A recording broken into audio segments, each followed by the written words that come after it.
जय जय श्री राधे। पूज्य सद्गुरुदेव भगवान व समस्त वैष्णव वृंद के चरणों में कोटि कोटि प्रणाम।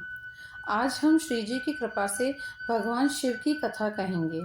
भागवत महापुराण के अनुसार जब ब्रह्मा जी सृष्टि की रचना का कार्य कर रहे थे, तब नारद जी को उत्पन्न किया और कहा कि सृष्टि रचना में सहयोग करो। तो उन्होंने तपस्या करने का मन बताया। फिर सनकादिक ऋषि भी तप करने चले गए। ब्रह्मा जी ने विचार किया कि इस प्रकार सभी तप करने चले जाएंगे तो सृष्टि की रचना का कार्य कौन करेगा। इससे उन्हें क्रोध आ गया और उनकी भ्रकुटी के मध्य भाग से भगवान शिव का प्राकट्य हुआ।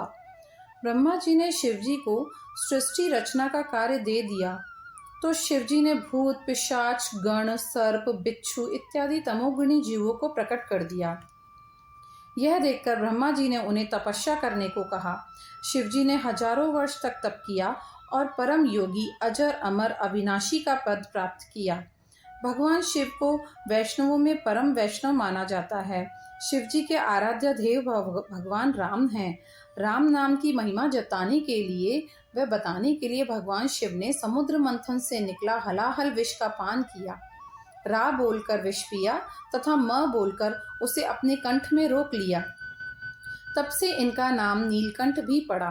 भगवान राम जी जब सीता माता के अपहरण के बाद वनों में व्याकुलता से सीता माता की खोज कर रहे थे, तब उनकी इस अवस्था पर भगवान शिव की पत्नी सती को भगवान राम की भगवत्ता पर शंका हुई।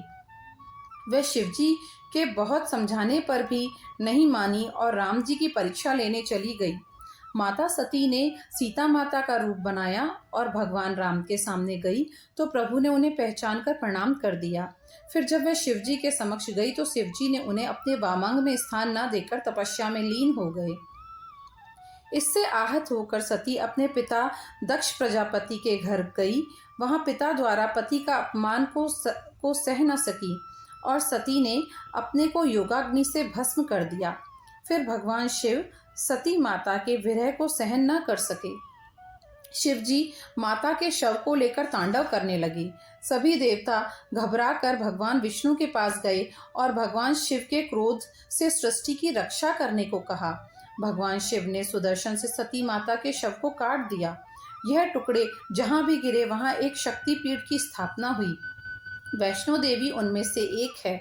फिर सती ने पार्वती के रूप में हिमालय राज के घर में जन्म लिया और घोर तपस्या कर कर भगवान शिव को प्रसन्न कर अपने पति रूप में पाया। भगवान शिव की निरंतर राम नाम का जप करते हैं और ध्यान करते हैं। अतः पृथ्वी पर जो भी भगवान शिव को प्रसन्न करना चाहते हैं, उनकी कृपा पात्र बनना चाहते हैं, तो उन्हें भगवान राम का नाम जप व ध्यान करना चाहिए। जय जय।